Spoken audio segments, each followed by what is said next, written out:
And we are live. Welcome back, guys. Welcome everybody to this Monday call. We do this every other Monday. So glad to have everybody back. Last week, we spent the entire week, my entire sales team, myself, Grant, Miguel, we were in Mexico, in Puerto Vallarta for Paradise Challenge. Paradise Challenge is usually in Jamaica. This year we did it in Puerto Vallarta. It was pretty cool. We got to do some zip lining. We got to go on a catamaran. We went all the way out to Beach Club. It was a good time. A lot of photos. Kylie got a lot of photos in. So definitely an awesome time, man. We'll show you some of those photos later.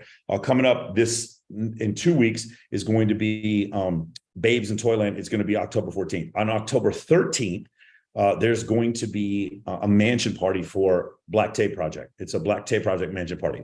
I am not allowed to say the location. You guys, if you want, you can buy tickets to this. I believe the tickets are like $400 for this one. It's a secret location, secret mansion. And it's just going to be, it's called, is it 12 or 13 dragons? I forgot what it's called. I know Masha Diddick's is going to be one of the dragons. They're basically going to be girls in black tape, but they're going to be dressed like dragons. So that's what's going to happen on the 13th. On the 14th will be Babes in Toyland, the pink party. It's going to be for breast cancer awareness along with Black Tape Project. And then on the 15th is going to be the Black Tape Project fashion show in Los Angeles. So I'm going to be at all three of those things in October. And then October 29th, I leave for Swimsuit USA's World Championship. That is going to be in Cancun, Mexico. All right. So we want to get that out of the way. For those of you who didn't see yesterday, I was on, some of you brought it up to me about James Sexton, who is a divorce attorney out of New York. And James told me, I've been watching James for the last couple of weeks, and he's really interesting. Got a lot of great stuff. I met James for the first time yesterday. We did a call. It was myself, James, The Crucible, Andrew Wilson, Rollo Tomasi, Ryan Stone, a few other people. The six of us were on a call together. It was a really good time, very productive. And James is going to be coming on my show, hopefully on the 9th of October, and we'll get that episode out really quick. Episode 100 is coming out. I'll tell you, episode 98 was Ryan Pownall. I hope you guys really enjoyed it. Put a one in the chat if you guys watched the Ryan Pownall episode. That was probably the most entertaining one I've done. That one was pretty crazy. For those of you who watched the Ryan Pownall episode, episode 99 is going to be Ryan Stewman. So I had Ryan Panetta, Ryan Pownall, and then Ryan Stewman is going to be episode 99. I won't tell you who 100 is going to be. I will tell you 101 is going to be Nicolette Shea. We just finished our episode. It's actually really interesting. The threesome, Luke Shea said he liked the part, the threesome with the 71-year-old woman. You like that part? That part was pretty good. We can show some of those clips, the Ryan Pownall episode. Got some other big guests coming up, man. I haven't even had I'm ahead like 4 episodes. I haven't even had time to book new guests, but I've got some new guests coming on that I've been trying to reach out to. So that should be going on pretty good. I can't tell you who 100 is going to be. I can't tell you. I'm gonna leave that to be a surprise. I'm going to be on the 30th of this month. So that's coming up in 5 days. I'm going to be speaking at Ty Lopez's event on September 30th here in Las Vegas.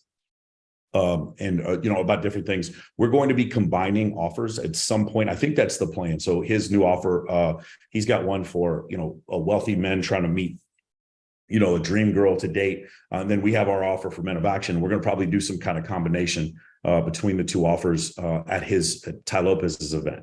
So if you guys are interested in that, or if you're a fan of Ty Lopez, stay tuned, because we're going to probably be doing a lot of stuff with him. I think we're doing it at Brad Lee's studio, the Lightspeed VT studio. I think that's where we're going to be hosting Ty's events from now on. It's funny because when I flew back from Puerto Vallarta, for those of you who didn't know, there was that Limitless event hosted by Dan Fleischman, my good buddy Dan, and that event was David Goggins, Ed Milet, Ty Lopez, Brad Lee, Ryan Panetta. I flew back. It was me, Brad Lee, and Ryan Panetta flew back from there because my flight from Mexico took me through Salt Lake. And it's funny, we all took the same flight back at the same time. It was actually pretty interesting to see all those guys and get to hang out with them for a while.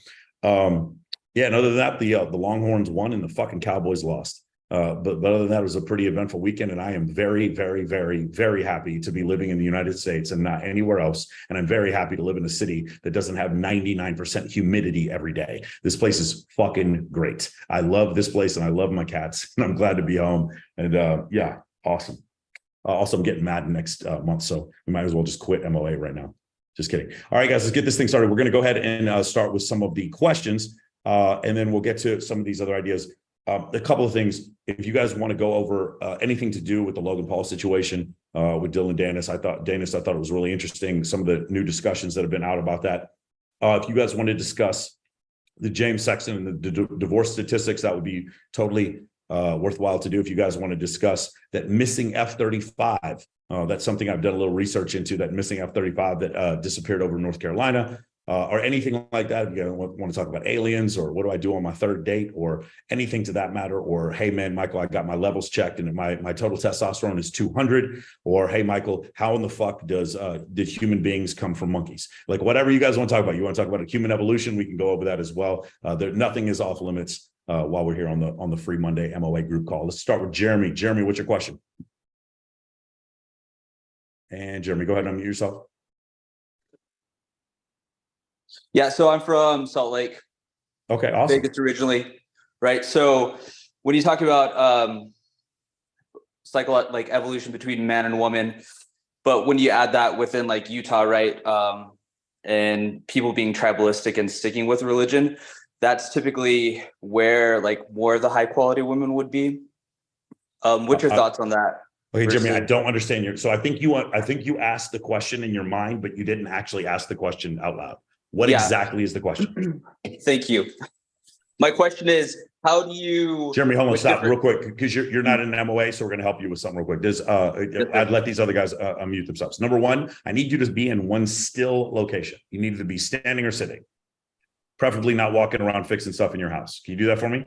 Yeah. Secondly, I need your camera hopefully to be at your eye level or higher. Can you do that? You can hold it, or if you want to put it on a chair, that's fine. You want to sit maybe at a thing. And third, I'd like you to face some light. You can face some light. For those of you guys, I'm not trying to be hard on Jeremy, but I need you guys to understand in the coming days, this is one of the things we teach in Men of Action. You need to be able to talk on camera in a regular tone and tenor with light on you, and know how to use your microphone and your camera on a regular basis, because it is in the future, it's going to be one of the most important skill sets you have when it comes to getting a job, hiring people, or dating. It's going to be probably one of the biggest skill sets you're going to need. So Jeremy, one more time, what was the question? With your view of evolution. Yep. But then also you mentioned Salt Lake, high quality women here, at least. Go to that. How go to what? Go to what? Hold on, you're doing it again. Go to church. No, go to church. Okay, there we go. So you have not said church one time. The two times you asked the question. Okay, so stay away from the pronouns. Be very. Yeah. I'm trying to help you. I'll answer your question, but we need to talk about how to ask a question. So one more time. So high quality women you think go to church. Keep going. In this area, but the corruption, the limiting beliefs, how would you suggest somebody navigate that but still be in the culture? And I don't know what you're talking about. What corruption and what limiting beliefs? Got to be very specific here, Jeremy. That the limiting, it's hard because it's the 5 things, that you don't talk about: politics, religion, money. Okay, so so on this call, let's start off with fucking politics, religion, money, your dick size, how big the shit you took this morning, whether or not you fucking hate your mom. We don't give a fuck. I don't care if you want to talk about your uncle touched you when you were growing up. I don't give a fuck about that. We can talk about all that here. Okay, doesn't matter. So one more time. Thank you. Specifically ask your specific question. Let's try it again. From my perspective, it seems like high quality women only go to church in Utah. Does anybody else put a number 2 in the chat if you would like to talk about this? Because I don't think that's true at all. Okay, cool. Allie, hold on. Allie, we're going to go ahead and unmute yourself. Anybody else? Anybody else want to like comment on this? John? So I just want to comment real quick about how I think that you can be both a believer in like sexual evolution, like along with like David Buss's teachings, and still like hold moral grounds in religion.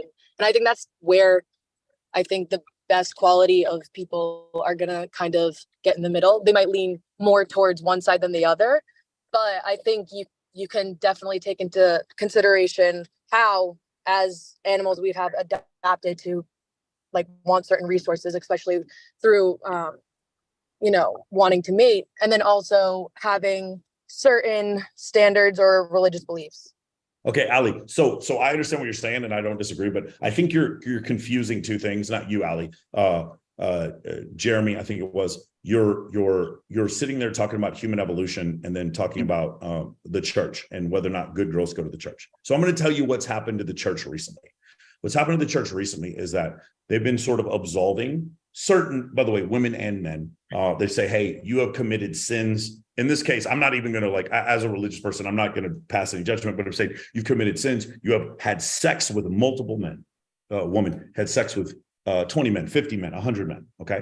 And you come back to the church, let's say conveniently, you're probably 27, 28, 29 years old as a woman. And you come back and you say, hey, I want to come back to the church. I want to get my life right because at some point I want to find a husband. And so what the church does is the church then absolves you. We had this conversation yesterday with Andrew Wilson. When the church absolves you, one of the things that the churches has to do as part of the package deal, and if they didn't do this, people would not come to the church in this period of their life, the epiphany phase, is they say, then they put you in a group, a singles group, and they tell all the men in the singles group, you see this woman, she has been absolved of her sins. Don't worry about the 100 bodies she has, not important. She gave her life to Christ. And therefore, she is a good woman, and you guys need to give her a shot. And the thing that makes it doubly bad is that the people that the men in the singles group, they've been listening to the word, and they haven't had a lot of sex. So now you have a guy who's maybe in his early 20s, and he's not very experienced with women. And he's being told by the singles ministry that he needs to go ahead and date this woman who may have 100 bodies or be a single mother. And while she may legitimately want to change her life and may go put her up to a polygraph, and she may say, you know what, I'm never going to do any of this stuff again. She is a little bit sexually more sophisticated than he is. Not a little bit, a lot, actually. And we get into the situation where it's like you get the term born again virgin. I don't like that term because I think that term is misleading. If you are, as a Christian, if you want to go ahead and give your life to Christ, you want to turn yourself over to the Lord, you will receive salvation, just like it says in John 3:16. But that doesn't mean you didn't used to be a hoe. You still used to be a hoe. You know what I'm saying? The Lord can forgive you, but if you commit first-degree murder, the Lord is going to go ahead and forgive you while you're sitting the rest of your life in jail. Some people have to deal. Now, I'm not saying there's anything specifically wrong if you're a woman and you want to fuck 200 dudes. You are absolutely within your right to do so. But also, I'm within my right to not marry you. That's all I'm saying. That's the issue. Now, what's happened, though, is that now people like in your situation, Jeremy, you guys start believing that the most high status women all go to church. And that isn't true. That is now I think it was more true previously, but I have found the distribution of high status women, low status women to be pretty much the same, no matter whether you look in the church or not the church. I think you may have a preconceived notion that makes you believe this, but I really don't know. Where are you again, Jeremy? Did I lose you? I thought you were on here. Was it Jeremy? Yeah. Okay, cool. What makes you? Can you give me your specific evidence to this? Yeah, in Salt Lake specifically, right? And to talk about politics, the distribution between people going, the contrast between people having financial well-being, a network, and then them being all around, I hate religion, LGBTQ issues. Hey, hold on, Jeremy, Yeah. Jeremy, take a breath. Okay, one more time. I don't understand the question you're asking. I know, okay. I am doing this totally because I want better for you. You're saying it's LGBTQ and the church and the religion, and bro, that is not a coherent sentence that you're asking. Okay. You need to say it, go really slow, and the sentence needs to have a subject and a predicate. Each sentence does. I know in your mind, like it's making sense, and don't be nervous. I don't fucking matter. And like, we're going 0 miles per hour. None of this shit matters. Just relax and then ask the question again, each thing with a subject and a predicate. Go ahead. The contrast between when people leave the church and the amount of anger, hostility, lack of purpose and direction, network, family well-being is gone between the people that stay here. And that's only, I would only say that's. Whoa, stop, bro. Did I do it again? Where? Stay where? Where? Utah. Okay, here is Utah. Here is not the church. I'm holding on for dear life trying to. I know, and I appreciate it, man. Thank you. Okay. I'm trying. So if I'm crazy, guys, maybe you guys are understanding what I'm saying. He's saying, and I don't, but like you are like what you'll do is you'll start off in a tangent, and then it's a bunch of commas in between nouns, and then you fall off with like pronouns, and then I don't know what you're talking about anymore. Yeah. Okay, so here, I'll give it. Does somebody want to give a shot at maybe like explaining his point of view a little better? Put a 3 in the chat if you want to try to explain his point of view. You think you got it, Brendan? Hold on. Guys, I'm not trying to pick on anybody. I'm just trying to show you the ability to communicate clearly like this. Bro, it's so paramount. You're fucking nobody and you're nothing unless you can figure this one small thing out. Brendan, you want to try it? Yeah, I got it. Can you hear me? Yep. All right, cool. So I think he's talking specifically about the LDS church. When you like leave the LDS church in Utah, they basically cut you off from your entire network and stuff. And then he's also like trying to tie in that a lot of the good girls in Utah are all in the church, what they call the church, and that refers to the LDS church specifically. So I think what he's trying to do is he's trying to say, how do I find a girl, like a good girl in the church, and then also do MOA, or like, are there only good girls in the church? Because it seems to be his kind of like stance that the only place there are good girls in Utah is the church. And I think that's like a cultural thing that maybe he's got like tucked in his mind, which, so you don't agree? There's good girls everywhere. I don't agree. No, I think there's good girls like all over the place. And I think like maybe Utah, there's just like a lot more focus on the church specifically because the church runs a lot of stuff in Utah. So it's hard to like separate the two almost, you know? Okay. All right, Jeremy. So now that's a lot clearer. Do you see how it was subjects and predicates and understood clearly what you're talking about? Because I couldn't understand what you were referring to. I think I did. I think what you're trying to say is the whole thing where it's like, hey, Michael, I want a good woman and all the good women are at church. I don't agree with that. He doesn't agree with that. I don't think all the good women are in the church. Now, do I think that you wanting to go to church is helpful? Yes. Do I think that you can go be a Mormon and be a part of Men of Action? Absolutely, because there's Mormons in Men of Action right now. And that one has nothing to do with the other. Okay. Men of Action is not just post a bunch of hot girls on your social media and then get girl. That is not what my program is. That is something some of my guys do. That's an avenue you can take, but it's not the only avenue. Right. So what is the specific question with what you're trying to say? Do you want to get into the church? Do you want to try to get girls out of the church? What are you trying to do, Jeremy? Try it again.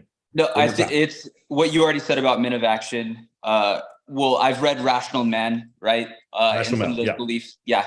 That, you know, I'm already have 3 kids. To even do that again would be impossible financially. But then from my experience, not growing up in the LDS church, but being a partaker, all of my network is in that. People that I do business with are in that. So it's really hard to tie up with relationships. Is difficult to navigate and have a healthy network of guys when I'm not in the church or a woman. Okay. Is that clear? So, clearer, Okay. which is a lot of run-on sentences. Okay. Yeah. All right. So let's try this again.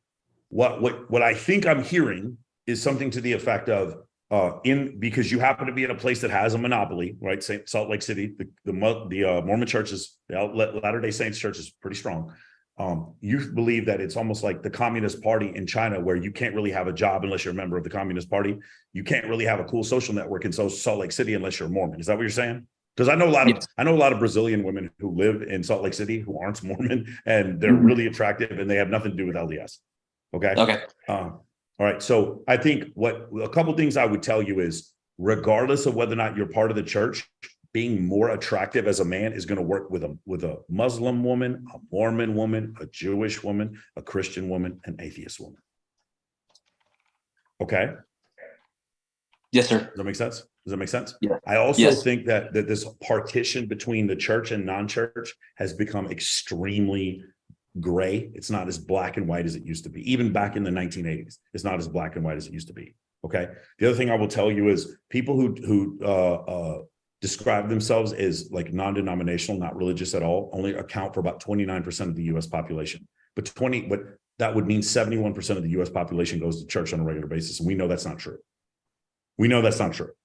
So there's a lot of people who claim to be Christians who don't go to church. There's a lot of people who claim to be Mormons who don't go to church. So it's one of these things where the only thing I would worry about, Jeremy, is you trying to do the best you can to be the most attractive you can. And if this consistently is a problem, then leave Utah.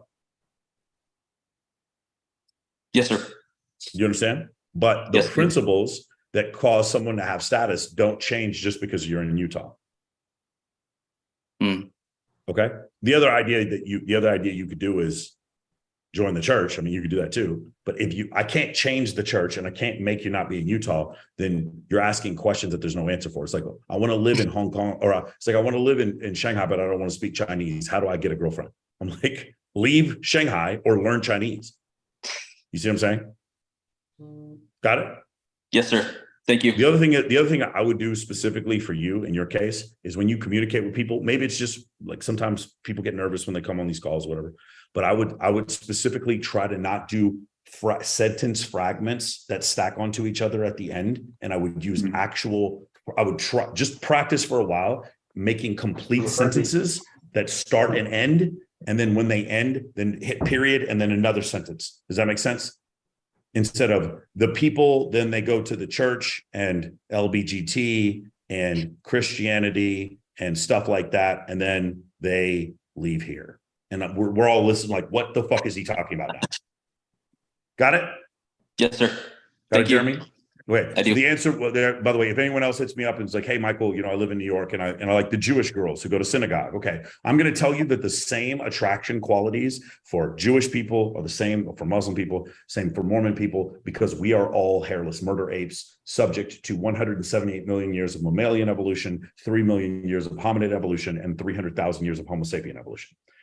That's just a fact. So evolutionary psychology is one of the key tenets of this program. And you're going to find that if you break down our evolutionary psychology, that we are far, far, far more alike than we are different. And you're going to find that these status cues tend to be the same. If you actually really have a problem with this, I'm going to recommend a book for you. It's called Alpha God by Dr. Hector Garcia. And it kind of goes over how like some of these status cues for alpha males are the things that are written into the Old Testament, in the Quran, in the Torah.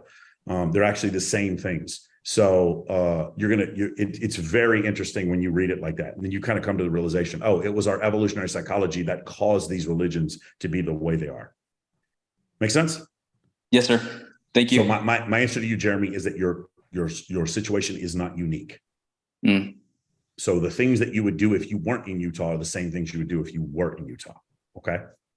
Okay. By the way, why is it that you, whenever you go fishing, you always take 2 Mormons with you? Do you know? No, I don't know. Because if you take one, he'll drink all your beer. All right, man, let's go to Cade. Cade, what's your question, man?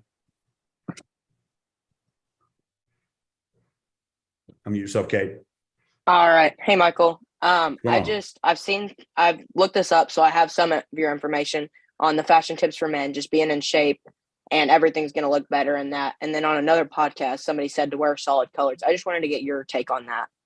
So it's not that you have to wear solid colors. It's that it's a good place to start.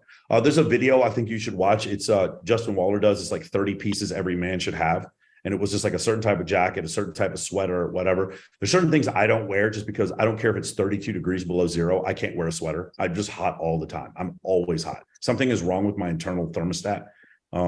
It'll be 4 degrees in my apartment and I'll just walk around with no shirt on. So and I'm from Dallas. I live in air conditioning all the time. I just cannot be. I just hate being hot. So, and when I go to Alaska, I'm super happy. I'm out running around. I'm super I don't know why I'm like this.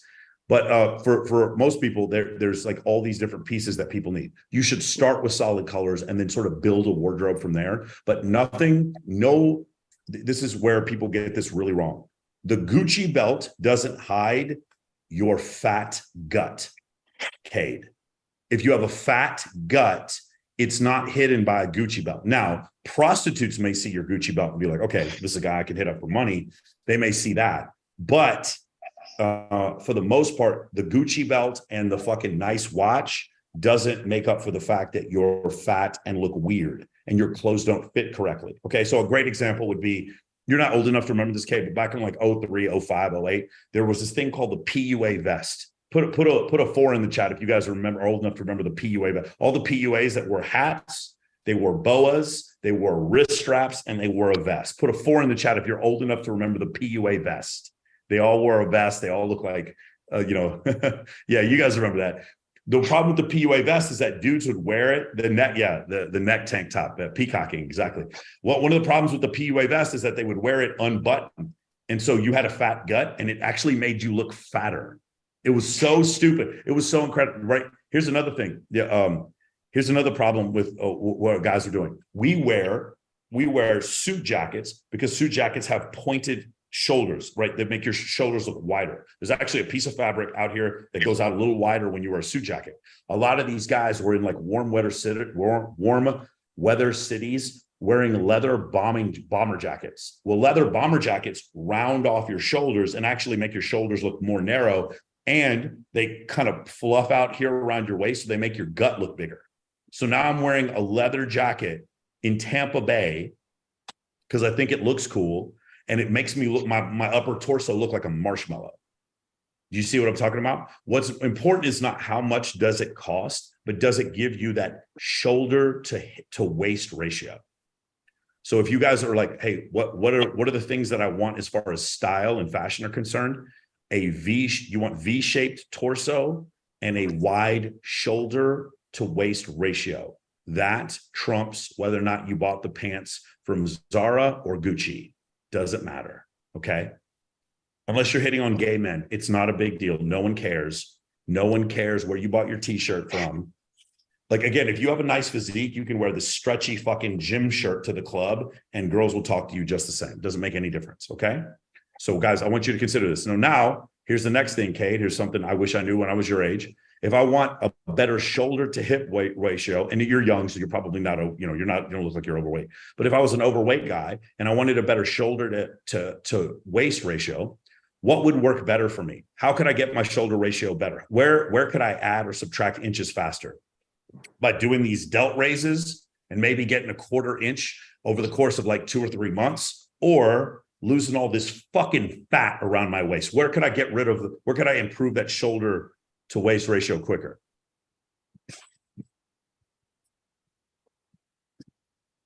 Kate, hold on. Kate, I'm going to make you a co-host so you can unmute yourself whenever you want. Okay. All right, cool. Where could I do that? How could you can put it in the chat. There you go. It's losing fat is more important. Losing fat. So you could lose 8 inches of fat around your waist. You're probably not going to put 8 inches of width on your shoulders. You guys see that? Okay. All right. The other thing I want you to know, want you to look at here, I'm going to pull this up so you can see how ridiculous this is. Wider.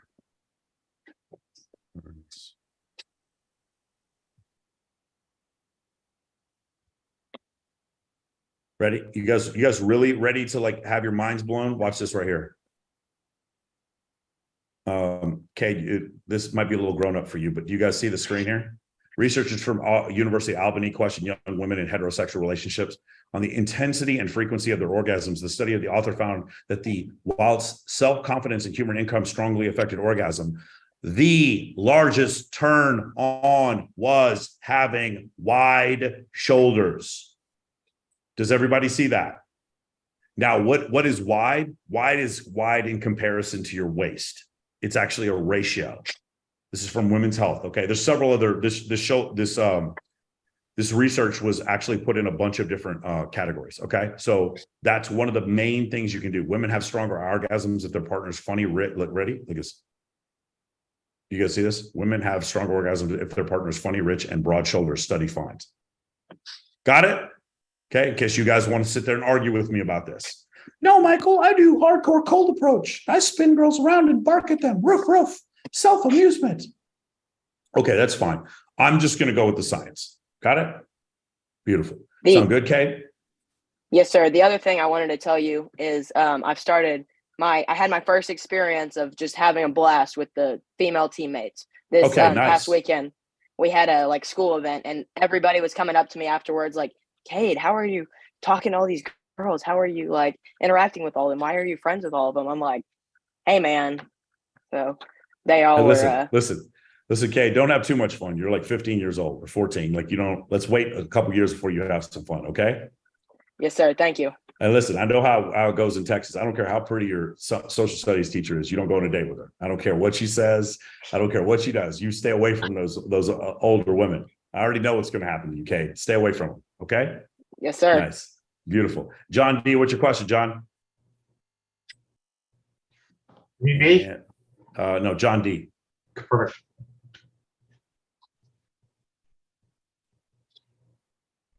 He's not there. John Mike, you D, might have John, go ahead. John D going once. Yes. John, speak now. Yes. Perfect. So I had a question about offering content creator value at a club. From what you recommend at the initial level when you're just starting out, basically involves taking selfie videos of you having fun with girls at a nightclub and sharing it with them on Instagram to create open threads and show social proof on Instagram to make female friends. So the question I have is, when asking the girls to join you as you take a video selfie of you having fun or dancing, what do you like say to the girls that you just met without being needy to get them to join you when you're looking at the camera? And when they do join, what do you say or how do you go about it so that they engage with the camera and it looks like you're having a great time so that you can use this for a refutable visual evidence later on? Hey, put a 4 in the chat if you guys want to answer this. Hold on, Mark. Mark, you are, go ahead and unmute yourself, Mark. Mark, you should be a co-host, so you should be able to unmute yourself. Anybody else? Paul. Can you hear me? Yeah. Cool. Yeah, you're supposed to act confused or like, what's the other one? Is confused or like innocent? Is that it? Okay, okay, confused or innocent or like go-tos. The answer is, anyway, hold on, let's try this again. Luke, what's the answer? What do you do? You're the confused little boy or the innocent child. Yeah, but how do you get girls to comply? How do you get girls to comply in those videos? How do you do it? Just ring light. Just put a ring light on them. You put a bright light on a girl and they perform. Explain it to break it down because they're very confused. No one believes what you're saying right now. You understand? Right. Try it again. Yeah. Bring a light into a club. Go up to the girls and say, just open them. Say, what the fuck's up, guys? What up, motherfuckers? Then put the light on yourself. And then when you're filming, put the light on the hottest girl in the whole group. Say, oh my God, why are we here? We're supposed to be at church or some library. Make up some funny ass joke. The girls are going to see the light, think, what the fuck is someone filming me? Oh shit, I'm on Instagram. I can look hot. Then the girl's going to start performing. She's going to start blowing kisses at the camera and being hot. Then you're going to put the ring light on the next hottest girl, keep talking. Then the next hottest girl, keep talking, and then keep going from there. And then after that, you're going to hand your phone to the girl, have her tag herself, and then exchange Instagrams. And that's how you value arbitrage. And then you have open touch with other girls. Legit, just go into a club, put a ring light on your fucking phone. It's bright as hell. The girls will see it. If the girl is hot, she will know what is going on. If the girl is not attractive, she will not want to be on camera. When I go out to a club and a girl's not attractive, she'll be like, oh my God, it's so bright. If the girl is hot and attractive and knows she is hot, she will start blowing kisses and kissing you and giving you compliance. If the girl is not attractive, she will not do that. So go up to the hottest girl you can find, put the light on the hottest girl, have her perform, show her the video after, have her tag herself, and go from there, rinse and repeat. Does that make sense? So, yeah, but you're kind of missing the point that he's trying to say. So you think there's a thing you have to do. There's nothing you have to do. Okay, ready? Let's pay attention. You see it on the screen. You see this right here? The girl on my left shoulder. I've never met her before. Never seen her before in my life. Just pull out the camera and just start talking like what we talk about in the program, and you'll see everyone. This counts for guys and girls. They stop what they're doing and then they jump into the video with you. You guys understand? Yeah. Whoever asked there the were question no words initially. you say, guys. There were no words you say. Yeah, that's the answer to the question. No words you say. You just take out the light and do it. There's no words. You can say whatever and they'll do it. Yeah, that's the point.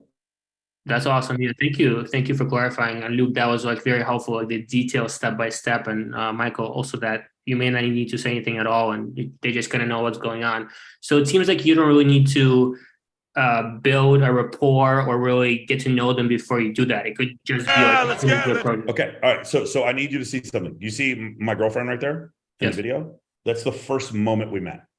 Wow. That's awesome. You understand? Yeah. You're imagining there's something else you need to do. There's nothing else. Got it? Mm-hmm.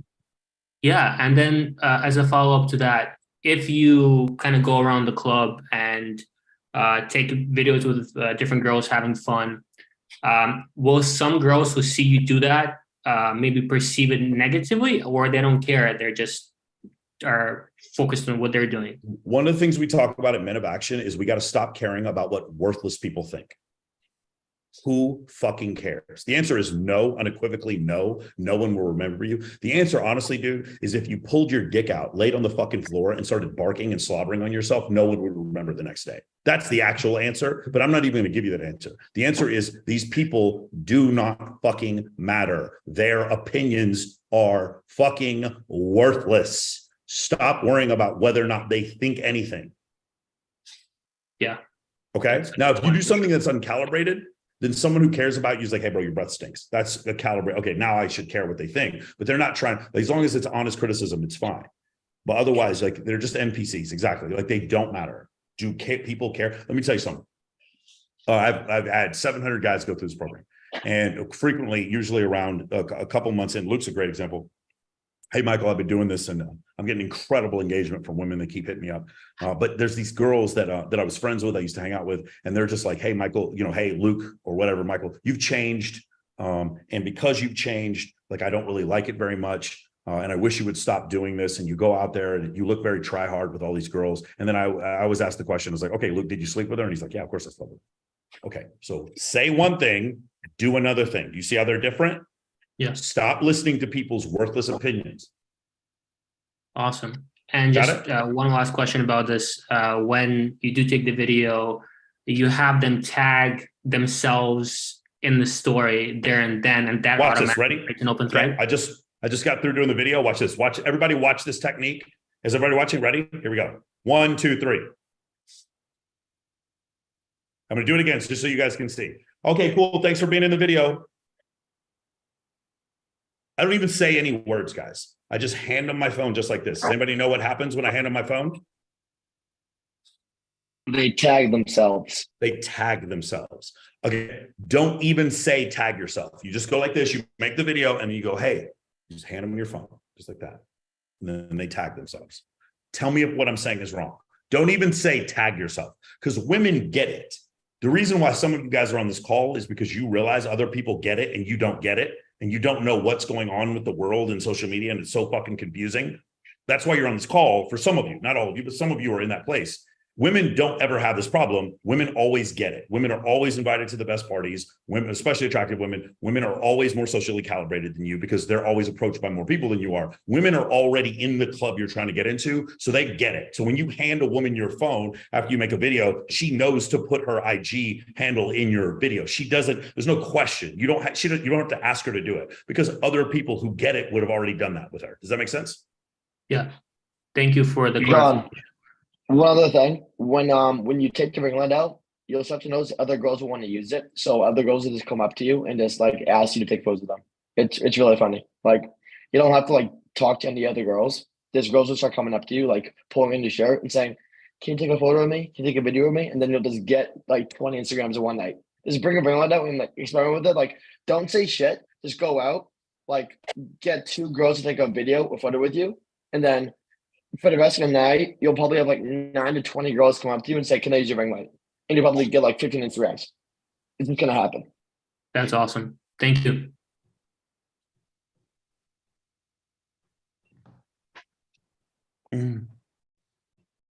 Why don't you come on the show? ? So somebody was asking me, this girl hit me up. She goes, how come you don't have more high status women on your panel shows? Why do you have blah, blah, blah, blah, blah? And I'm like, why don't you come on the fucking panel show then? Like, why are you sitting there complaining about it? It's so ridiculous. Dude, it's so funny. It's like, no matter who, this is one thing I've noticed. So, I've been on whatever podcast a few times, been on Fresh and Fit a few times. I was on with Pearl, been on a few of these panel shows, Purple Pill podcast, and then I have my own, which is Access Vegas. And I have to tell you, dude, like, no matter what we do, men complain. If the women are all virgins, 19 years old, who love God and just want to find one cock for the rest of their life and get married and be totally obedient, people would be like, boring. These girls are boring, bro. These girls aren't even hot, bro. Where are the hot girls? These girls aren't slutty enough. Boring. Whatever. And then if I have a girl in there who's just like super hot, wild, whatever, it's like, she's a whore, 304, bro. She's a 304. She's ran through, bro. Like, that's all that happens. Like, there's no way to make you guys happy. Nothing I can do. I have had 3 Miss Nevadas on my show. Yes, I have. Tiana Jacqueline. I've had fucking, what's her face? Lisa Song Sutton. And who's the third one? Damn it. What's her name? I can't remember her name right now. I've had 3 Miss Nevadas on my show. You know what happens when I have Miss Nevada on my show?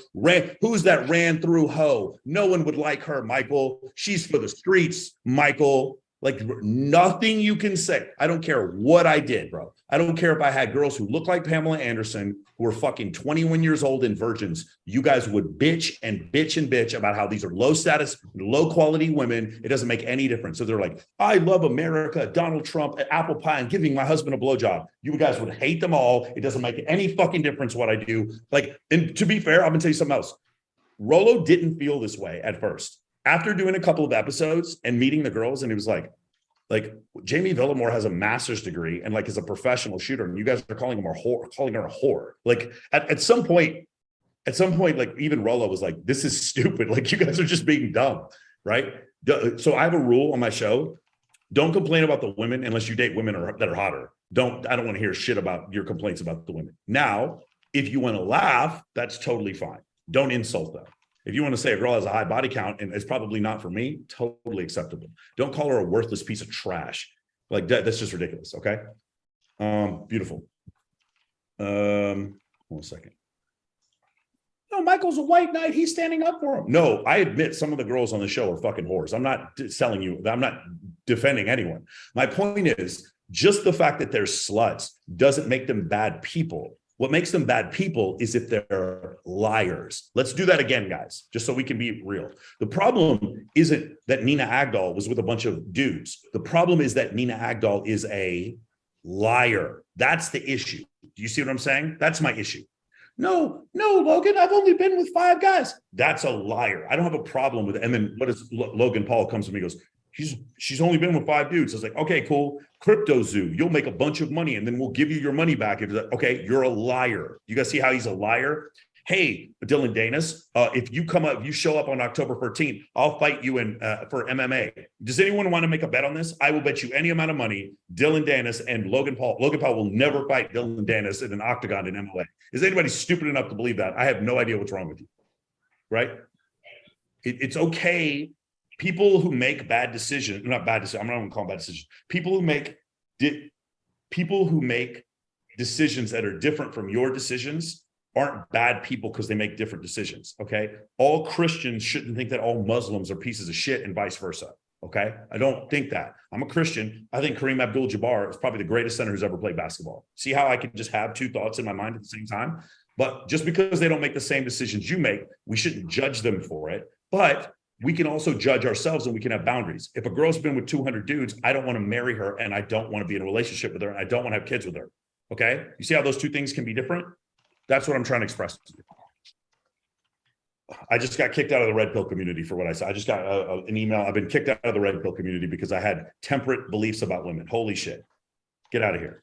I also don't think we should repeal the 19th Amendment. And I've been kicked out. I've been officially excommunicated from all of red pill society just because I said that. Okay? Awesome. Did that answer your question? All right, cool. Yeah, it's like a rental car. Yeah, exactly. Like, okay, if you guys rented a fucking Lamborghini, it's still a Lamborghini. You're going to pull up to Mastro's in a Lamborghini. People are going to stare. You pull up to the Mastro's in Newport Beach or the Mastro's in fucking, what's it called? Not Maui. What's the city northwest of Los Angeles where all the rich people live? What's it called? Malibu. You pull up to Mastro's in Malibu in a Lamborghini. Everyone's still looking at your Lamborghini, but everyone's been in this Lamborghini, so you still take it back. You see how the Lamborghini can be hot and you still take it back? Does everyone see that? The Lamborghini's still hot, but you still put it back on the streets. Does everybody see how that juxtaposition works? When you don't understand that, you end up like Logan Paul or Mike Majak, whatever. That's how when you get confused and you start thinking, oh, the Lamborghini is a rental, but it's my Lamborghini forever. But like there's like cum stains on the Lamborghini. You see how like that we got, here's bleach, here's milk. We put the bleach in the closet, we put the milk in the fucking refrigerator. You see how we put these things in their own place. That's the difference. Lambos are not daily drivers. Okay, cool. Beautiful. Let's go to the next one. John Owley. John, what's your question? And John, unmute yourself. Hey guys, I need you to turn your cameras on, by the way. Everyone who can, please turn your camera on. John Owley. Hi, Mike. Just a couple of quick ones. So, okay, with the stories you said, if I'm going to a charity event and try to do these stories. Okay, so John, serious problem with audio. Serious audio problem. A lot of whoa. Can you get off of your Bluetooth and then use your inboard microphone? Okay, sure. One sec.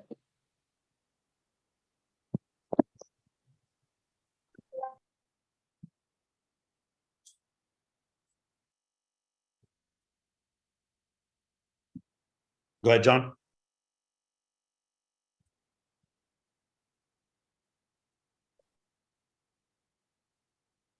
I don't know if John jumped off or what happened, but we'll get back to him. Let's do here. All right, cool. This is Johnny Osmond. Osmond 33. Hello? What's going on, Osmond? What's happening? Can you hear me? Sure can. All right. How's my fashion? It's pretty cool, man. Thanks. I had you on my podcast a few days ago. Sure did. And it was immaculate. It was immaculate.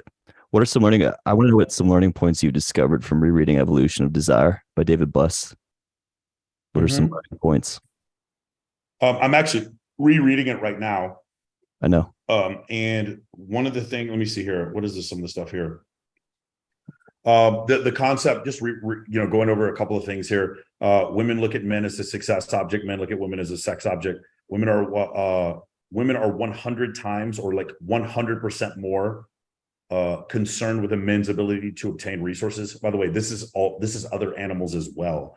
The male, because men are competing for access to women's reproductive abilities, they're judged on their ability to obtain resources. Guys, so here's two ways to look at the world. There's the way you look at the world, the way that your church and your mom tells you, your family members, that you're a special snowflake and that someone's just going to fall into your lap and be right for you, and you're just going to pray and God's going to put them in your lap. Or another way to look at it is, are you the most competent, relevant, useful person who can solve other people's problems and acquire resources? Which one is going to get the perfect mate? I have bad news for you, those of you didn't know this. It's the second one. The Disney trope isn't real. Unless you're born rich or incredibly good looking or like an incredible, athlete, basketball player or actor, it's going to be how much you that actually proves my point, strangely. It's your ability to acquire resources or what is going to make you more attracted to the opposite sex. I'm currently now, is it the only thing? No. I'm currently reading the setup and I've had such a great time reading it, and I'm at the part with Sam. I've just read Sam 1, part 1, part 2, part 3. Very fun character. And then I'm at the part now.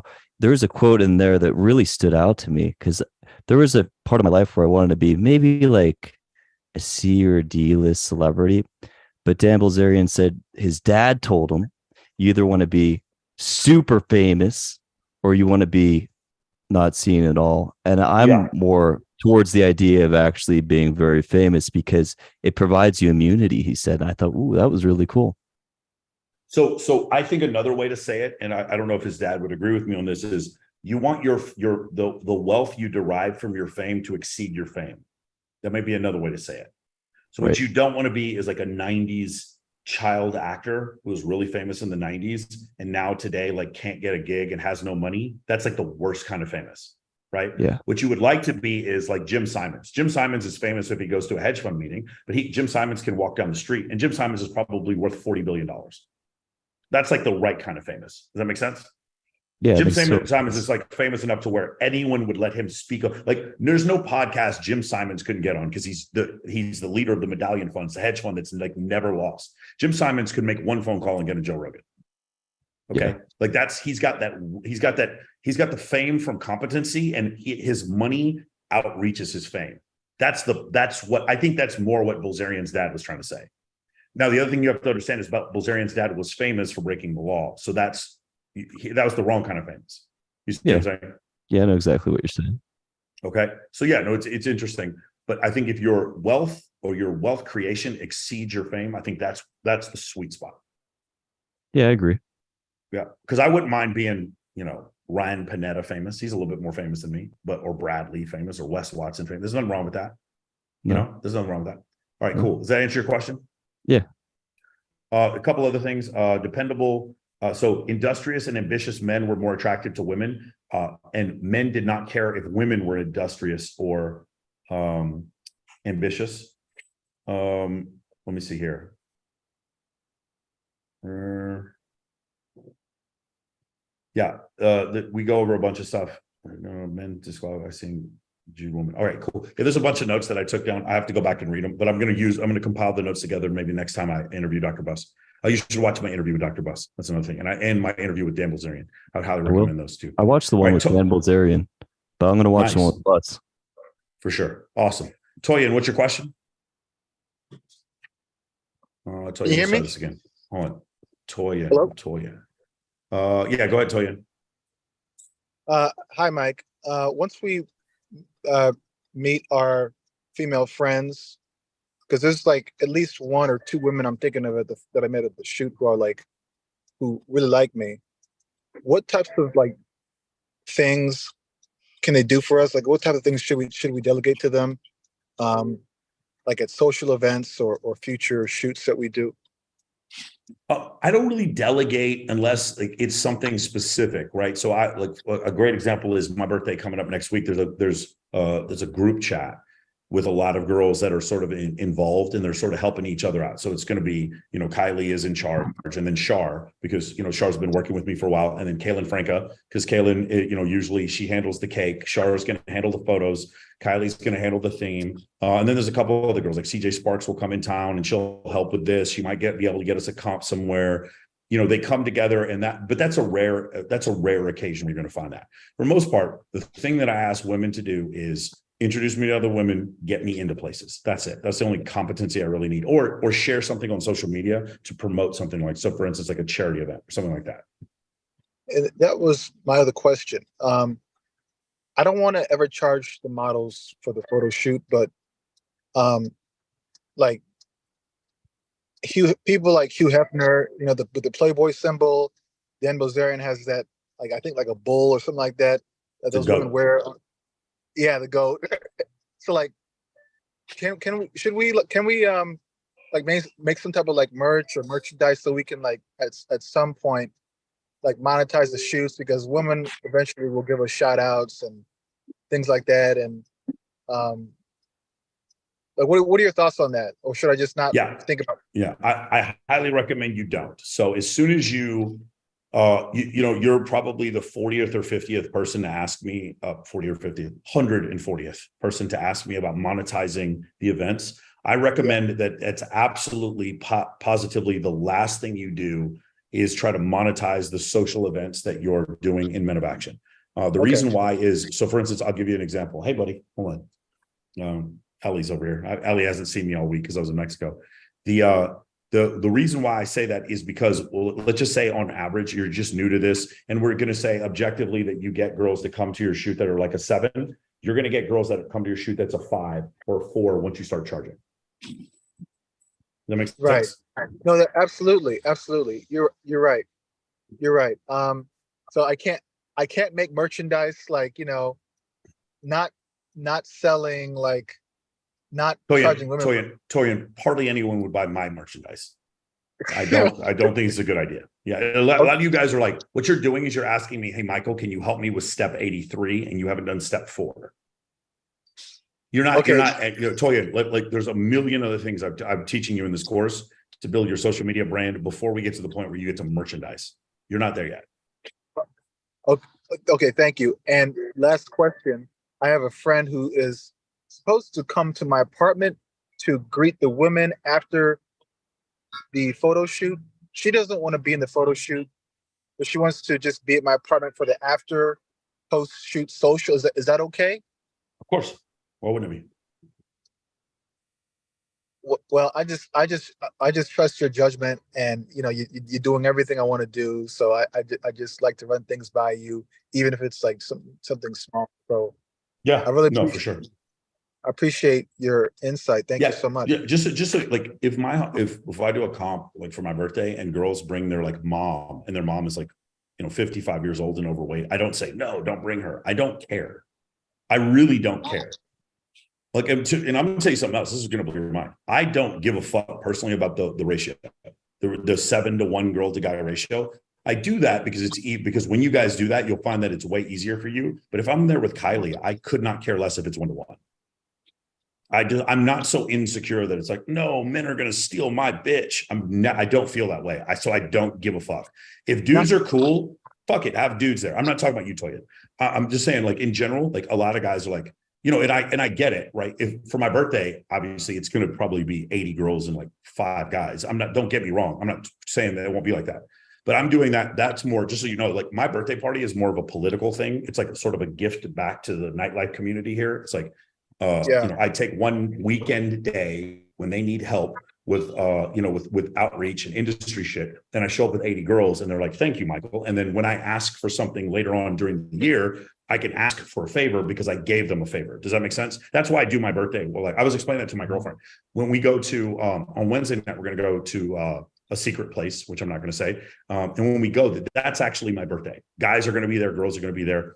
I'm going to have a good time. Thursday, my actual birthday, I'm going to go to a place. I'm not even going to say where it is. We're going to go to a place and we're going to take 80 girls there. And then we're going to take a bunch of pictures. And then I'm going to tag the nightlife director and the guys who run that club. And then that way later on, when I'm like, hey man, I would like to do X, Y, and Z. And can I get comps for this? And can these girls get hotel rooms? They're going to be far more likely to tell me yes. Does that make sense? Yeah. Yeah. A real estate agent's far more likely to come to your house if you gave him business, got him a sale. That's the way I look at it. So that's why I do it like that. But at no point am I trying to make money off this. And at what point should we ask the women to introduce us to other women, or because like there's a lot of women who can't.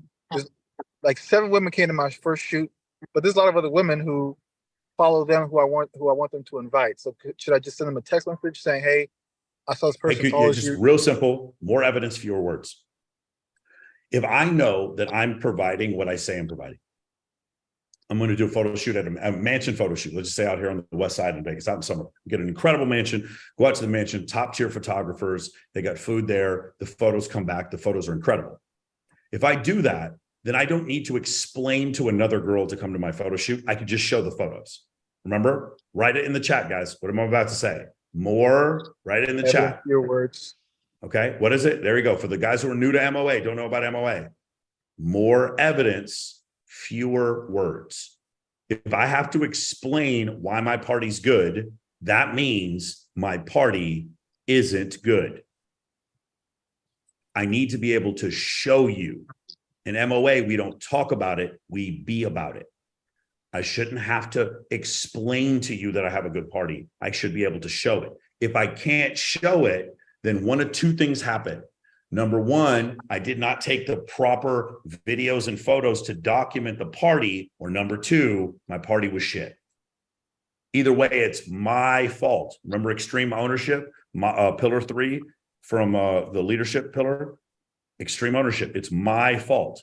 You guys are like, Michael, how do I message these girls and have them show up? Well, let me look at your Instagram. Oh, your Instagram's garbage. Oh no, I'll fix it later. Well, what do you mean? You asked me how to get girls to show up to your event, but your Instagram's garbage. Yeah, but I'll fix it later. How do I get girls to show up? I just told you, motherfucker, fix your fucking Instagram.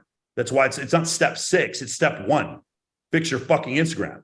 And they're like, no, but I'll do it later. But I'll get to it. I'll get to it. No, there's no get to it. If girls like, I need to explain something to you guys, all right? This is a normal distribution. Here's the mean. Here's 1 + 1 standard deviation. Here's -1 standard deviation. Everything outside of this plus one standard deviation, these are guys who have it together. This is 16% of men. These 16% of men either have six-pack abs, a nice fucking car, really good social media. They're like, somehow they're top performers. Everyone else below that bottom 84%, they're nobodies. There's no middle class, because there is no middle class when it comes to women. None. Or when it comes to men. Men are, you're either in this bottom 84% or you're in this top 16%, period. There's no middle class. You are good, you have everything put together, or you're caca and you're shit. If you don't believe me, go look up the study. 80% of men on social media, on Tinder, Bumble, and Hinge are deemed unattractive. Did you guys know that? Some of you probably didn't know that. Hold on. 80% of men on Tinder. Just in case you guys were unaware of this concept, it's an incredibly important concept.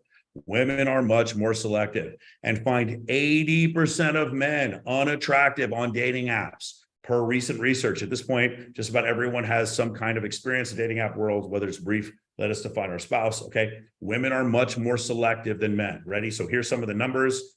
The top 10% of men on dating apps get 63% of the right swipes. The top 20% of men get 83% of the right swipes. Okay. Conversely, the top 43% of women get the top 63% of right swipes. Meaning, when we look at when we look at women, we see fives that are fives. A woman is 5, we see them as a 5. A woman that's an 8, we see them as an 8. And a woman who's a 10, we see them as a 10.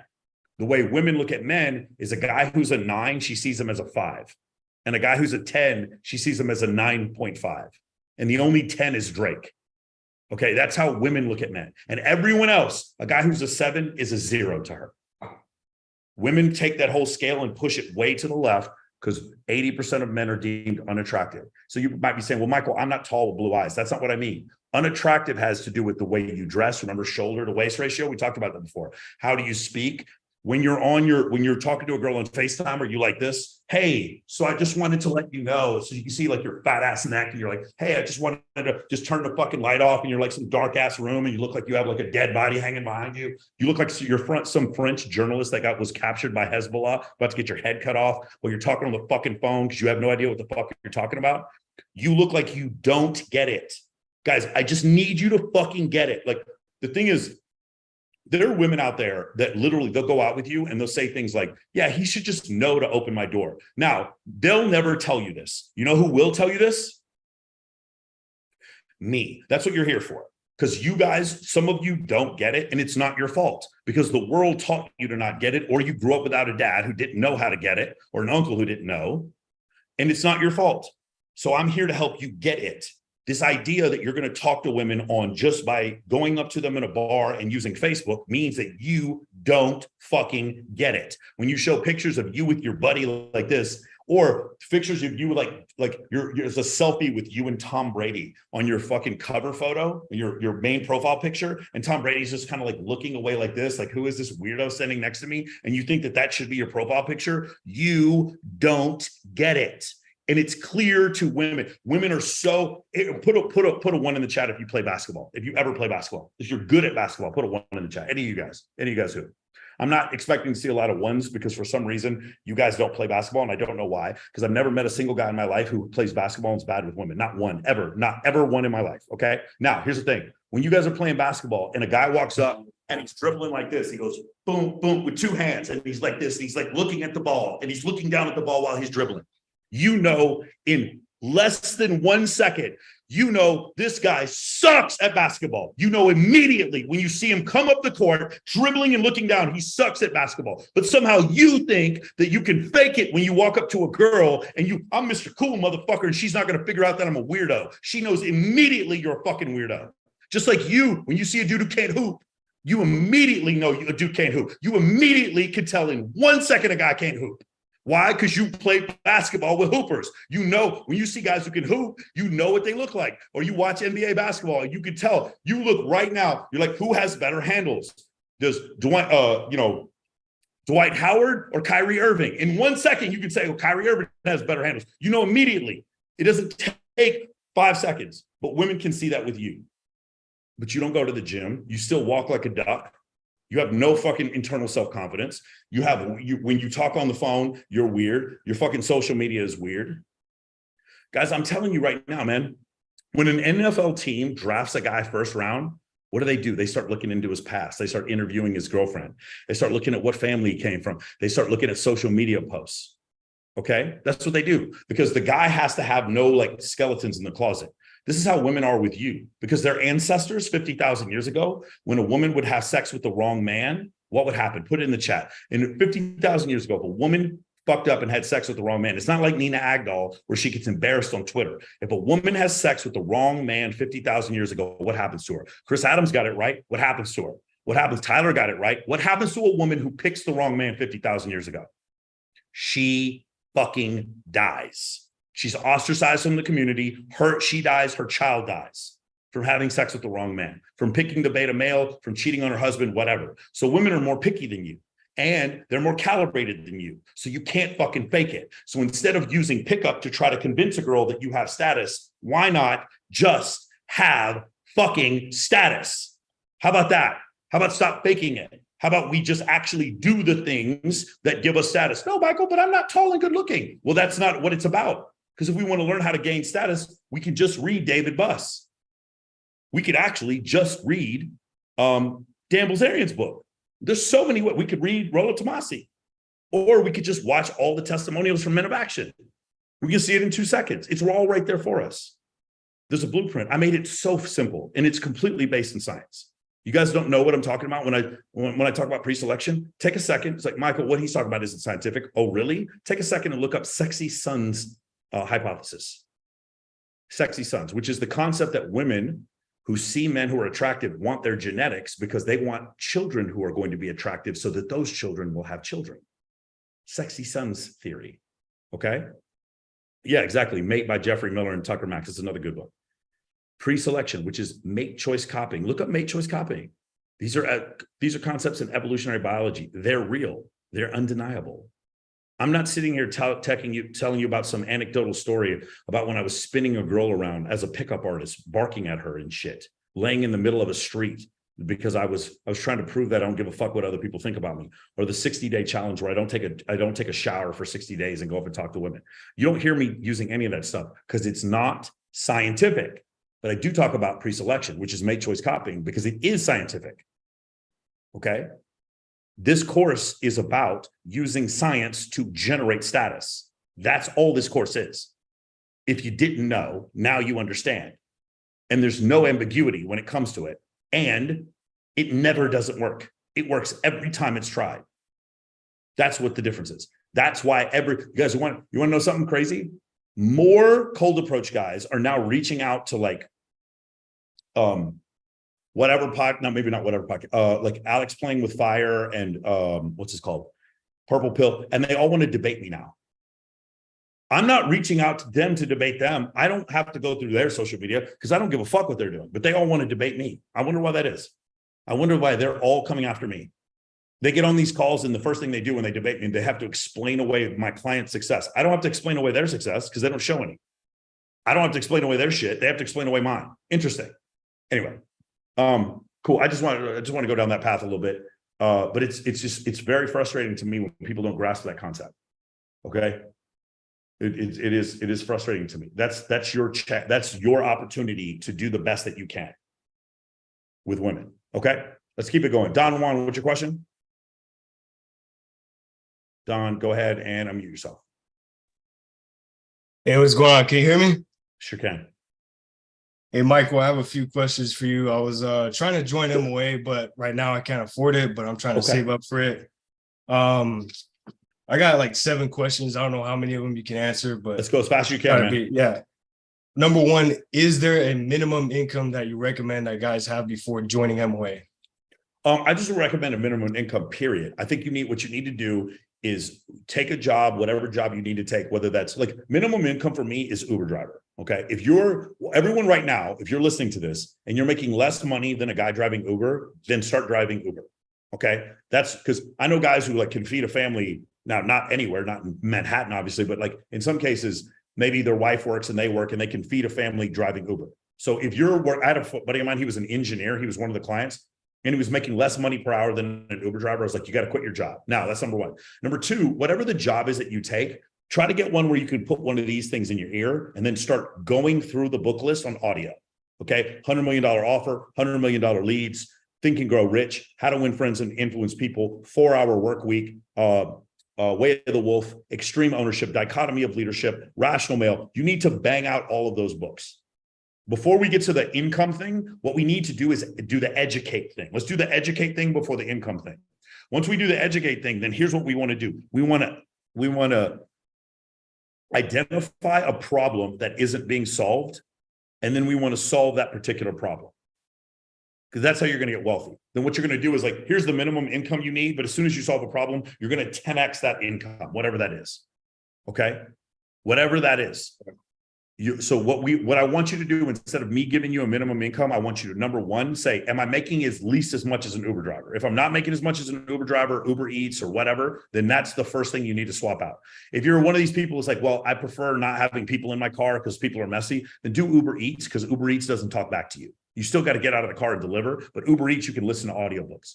I don't care if you guys take a job as a lifeguard or a security guard. As long as you can put one of these in your ear, that's all I care about. I want you to be able to educate. So truck driver, if you're making less money than a truck driver, you should be switching jobs. There's jobs that you can get right now without a college degree. If you aren't getting like high-end jobs like that, then go for that. Now, here's another thing. Like if you want some good jobs, then the other one would be a vocation. So nursing is something men don't get into, but it's like a really great way to make money, dude. Nursing is great. You'll always have a job no matter what you do. Nursing is a great one. But we don't think about it because we think of nursing as more of like a woman's a field, and it isn't just women. There's great male nurses. It's a great way to make money, but I don't bring up nursing just for nursing. I mean, up nursing because it goes along with accounting, being an attorney, okay, stuff like that. Also, any of the trades, a roofer, a plumber, an electrician. I'm very pro that. I like that because you got to work for a living, okay? But also, can you put one of these in your ear? I know some of you guys are like, no, huh? Oh, I was gonna say, I'm just working a regular job right now. I can't like put headphones in my ear or have my. What is the job? What's the regular job? It's like a warehouse logistics type of job right now. So it's like commuting to and from work. It's not like Uber or anything like that where I could like have headphones and a cell phone on me. Okay, but like look at the guys in the chat. Traveling nurse makes money. HVAC. That is the truth. The problem with HVAC is what? You're always going to places where the air conditioners broke. So you're gonna be sweating your ass off. Right. Yeah. Plumber, like those jobs. You know, one thing Ryan Pineda told me that was terrific. I was like, because there was always this predicted housing crash that never happened after the 2008 crash. And he was like, one of the reasons why there won't be a housing crash is because supply will never meet demand, because humans have to build these houses. Until these houses are 3D printed, humans have to build them. And so as long as humans have to build them, then you need qualified plumbers, electricians, and carpenters. And there's a limited number of them. And when those guys become masters, they start their own crews, and then they have to train those crews. And now new guys with new knees and new backs, because a lot of guys don't want to go into those crawl spaces anymore and fix the plumbing. The new knees and in the Marine Corps, this is one of the sayings they have. I don't know if you know this. The majority of the Marine Corps gets rotated out every 4 years. Most guys only do the Marines for like 4 years. Because it's called new knees and backs. Right. I don't have, like right now, if I had to go in the Marine Corps, I couldn't. My knees and back isn't good enough. I'm 45 years old. I just couldn't do it. I can't get down in a pitcher stance now. So one of those situations is those people will then be replaced, and then they have to bring new people in as apprentices, and those people become journeymans, and those people become masters at their craft. Those are great jobs to have. And so because I think those are great jobs to have, those are jobs where you can make a couple $100,000 a year. One of my favorite stories, I don't know if you guys heard this one guy, he brings his child down while a house is being built, and there's like a plumber in there, and the plumber's got his ass crack hanging out, and he looks at his kid and he goes, hey son, this is the reason why I want you to go to college, so you don't end up like this guy. And the plumber stands up, turns around, and he goes, hey bitch, I made $300,000 a year. Fuck you, I make $300,000 a year. Yeah, people don't understand it because he runs his own crew as a plumber. Yeah, you can make a lot of money as a plumber. One of the things that happens is people are like, oh no, I'm an associate at a law firm. You don't make shit. The guy's a plumber and he owns his own business. He makes $300,000 a year. He makes more than an associate, but women want to date the lawyer. Don't get caught up in that shit. So that's the thing I would tell you. In your job, what is your level of advancement? How much can you scale? Can you learn other skills while you're in that job? Is there a way for you to scale up and make a lot more money? If there wasn't, I would try to like maybe move over to a different type of occupation. Does that make sense? Yeah. Okay. I got you. So I guess the next question that's related to that is like as far as like online jobs, what kind of flexible, like high paying online jobs can you recommend for a beginner? Because I know a lot of people who are in your program work remotely and they tend to be more successful in MOA because it's more flexible. So like, what would you recommend? It's funny. This is like the 6th call in a row where I've gotten this same question. Have you guys noticed this? There's nothing wrong with the question. The answer is, if I tell you, then it's already too late. You understand? Now, I will tell you, high ticket sales it'll never be too. There's certain things will never be too late. Okay, if you become a quality architect, construction worker, electrician, carpenter, plumber, you can make money doing that. If you become a traveling nurse, you will always be able to make money doing that. Okay. Law is oversaturated. Real estate is oversaturated. Solar, from what I understand, is becoming oversaturated. High ticket sales, bro. I'd hire everyone. I'd hire all 73 of you on this call if you guys were good enough high ticket salespeople. I cannot get it. You know how people can get into that if they that skill set. Yeah, I would just read a bunch of, goes back to what I just said about the earpiece. Skill sets, got to go back. Spin selling, Way of the Wolf, all those books, bro. Bang them all out. Okay. Tonalities, getting good at talking on camera. That's what I would do. I got you. How old are you? I'm 31. Okay, good. You got plenty of time. 31 is the new 19. Guys, I'm 45 years old. You don't think I'm going to be, if you don't think I'm playing flag football and playing 5-on-5 basketball at 60, you're a fucking fool. You better believe I am. Shoot my ass full of some Moreland and HGH. I'm going out there and hooping. I don't give a fuck. 31 is the new 19. Okay, as a man. I don't want to hear any of you be like, I got zeroed out. My wife took all my money. Good. You know what that means? That means you don't have a wife fucking you up anymore. Let's make some money. Got it? I got you. Yeah. I'm excited. Like, Don, you're like asking me for ways to make money. I'm jealous of you. You're 31. You got the world ahead of you. You're smart enough but you're smart enough to at least ask the question. You're not old at all, bro. 31, I was a first lieutenant in the military. All my friends that were 31 were captains because I joined so late. I was a 30-year-old fucking first lieutenant, bro. I remember being like, I'm a 30-year-old first lieutenant. It's probably better that you joined later though, because like you got some experience in the real world before you got in. And then let me not forget this one. Joining the military as an officer, I would put that above everything else. Really? I would put that above joining the military as an officer. I put that above everything else. I put that against starting your own business. Joining the military as an officer is so incredibly rewarding. Yes. All right. Yeah. Alex said the same thing. I was a 29-year-old second lieutenant. Yeah, it's weird. You know, it's weird. Unless you're prior NCO, then it's not that weird. All right. Cool. Did I answer your question? Go ahead. Yeah. Other question is about how much money on average do your clients in MOA have to spend, like when they go out either to events or when they start making the female friends and all that, like whether anybody put even if they get like a comp table. If you're in MOA, if you're in MOA, you want to put it like outside of the money that you spend. Facundo's right. Facundo just wrote it in the chat, bro. 0, huh? Nothing, motherfucker. Nothing. 0. Are you serious? Yeah. Oh. In MOA, we teach you in the beginning to spend no money to build your social circle, because later on, then you can add money to it. I know a lot of you are like, that can't be true. Especially the cold approach guys, they're so angry when I say this because they're sure. We had a discussion with Bilzerian last week. He goes, yeah, but your guys have to have money. I was like, no, they don't. We teach you how to do this without using money. So even if you get hypothetically, you get like a comp table or something like that. Like I've heard your guys talking about that. Like if you guys leave like a tip or anything. Or we do. I leave a tip. You don't have to. I would highly recommend you do leave a tip. Yes. How much I've never gotten comp tables and all that. So like how much? Because I'm me, I do $50 a bottle or $100 a bottle, but that's because I'm me. If I was a new guy and I had they put me in the back, I'm tipping $20 a bottle. Okay. I got you. I was just kind of figuring out like how much people have to spend, like not just for the program itself, but like once you're the mansion shoot we had the other day was a $15 million mansion. We paid $0.00. Oh, we paid for pizza. I think we got, no, I don't know if Curtis was here, but like we paid for pizza. Yeah. Okay. I got you. Next question is, it's kind of a funny question. Do your clients in MOA need to be living or staying in a mansion, penthouse, or any kind of like luxury real estate in order for them to have a place for them to bring back super attractive women that want to have sex with them. I mean, obviously, like the if answer is no, even no, if you have roommates no, or whatever, none of no like one the in MOA lives logistics in a of it mansion. all. No one in MOA lives in a mansion. I don't think a single Like person in MOA lives in a these type mansion. of women don't like judge guys if they're living in a regular house. With No, if you got her back to your place, then all you need to do is make sure your place is clean. But it does help to be closer to the shit than further away. Right. Yeah, I mean, to live in a townhouse in South, dude. You can do whatever you want. Just fix your Instagram and go from there.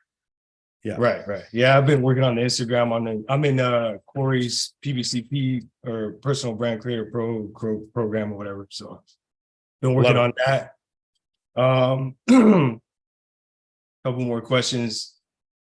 If guys have a specific type of women that they're going for, should you be trying to attract female friends that look like that type or the same personality, I thought you were going to go a different way ethnicity, with this. background? Yeah, I thought you were going to go a like, different way with that question. The answer is absolutely yes. Yeah. In order to attract 100%. that, like 100% female yes. friends. Yeah. So not only that, I would find girls that are that type that are married, because that means they're like good girls that are like down to get married and don't cheat. And then they will have friends that are that type. 100% yes. Yeah. Okay. Yeah, that's great. I thought you were going to ask something else. There was like, if I was going to have that type, should I have a social media for that type? And the answer is no. You should be attractive to all women. You should try to be attractive to all women. Okay. I got you. Yeah. 2 more questions. When doing step 2 of MOA and creating your hot list of attractive women and high status people, can you hire a virtual assistant to build your list for you people primarily in your local area? And did I not go over this in the course? Are you taking the free course? Yeah, I'm taking the free course. And I didn't talk about this in the free course. I could have swore I did. I don't remember you saying anything about like hiring a VA for like specifically building the list. I think you said maybe a VA So you can. Yeah, you definitely can. Maybe I didn't say that. Yeah, if I didn't, I need to go back and change that. Yeah, you definitely can. So I know you could talk. Matt Basilico, he talks about that. The guys will get what they'll do is they'll go on Tinder, Bumble, and Hinge, have a really sick ass Tinder, Bumble, and Hinge profile, and then every girl they match with, they put them in their list, and then they go through all the biggest photographers in the city, and every girl they shoot, they put them on the list, and then they go to all the hottest restaurants in the city, and every hot girl that goes there, they put them on the list, and then the list just grows from there. Did you do it like through or not through like Instagram too, to train a VA to like go to the Instagram funnel or whatever? If you want to train a VA to do this, the 2 things I need for you. Number 1, have 2-factor authentication so they can't run off with your account. That's number 1. And then number 2, what you need is to use Loom. I would pay the $8 a month for Loom. What it is allows you to make videos. So you're actually like doing the invites, but they can hear your voice while you're doing it. You send them the video, you use that, and then you can train people super fast. Loom is the greatest teaching aid I've ever seen. Okay. You know, like watch the Loom videos at double speed. Go ahead. Okay. When you're building a list, if you're in nightlife, find the biggest hosts and promoters in your city and mind their following. So with the girls that they're following, go to the girls that they're following and mind that list. Not just like who's in their posts. Yeah, because those are pretty girls and they go out. He's right. Those are pretty girls and they go out. Yeah, that's a good one.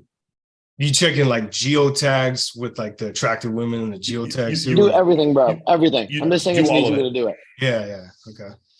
I got you. You know roughly how much that would cost for a VA, whatever, like to hire one? $3 an hour, $7 an hour. Go to Upwork. You can find them pretty easy. All right. To be fair, Don, do it yourself in the beginning. Do the first 1,000 yourself. First 1,000. Okay. Yep. I got you. Last question. I know since you're originally from Dallas, I'm in the Dallas-Fort Worth area right now. Living out here. What are some good high status events in Dallas, Fort Worth, Texas area that I can invite some females to in order to make my first female friends? The Margarita Ball, the Dragon Ball, and then just do anything with those people over at, Citizen, Concrete Cowboy, and Bottle Blonde. Well, I'm gonna write those down. Citizen, Cowboy, Concrete Cowboy, Bottle Blonde. Concrete. Yeah, a buddy of mine owns that, but that's where the prettiest girls in the city go. And Bottle Blonde, you said? Yeah. Yeah. And then try to get on all with the organizer for Margarita Ball and Dragon Ball. Okay. Okay. Don, I got to move. I appreciate it. Thank you. Fuck you. CEO Chino, what's your question?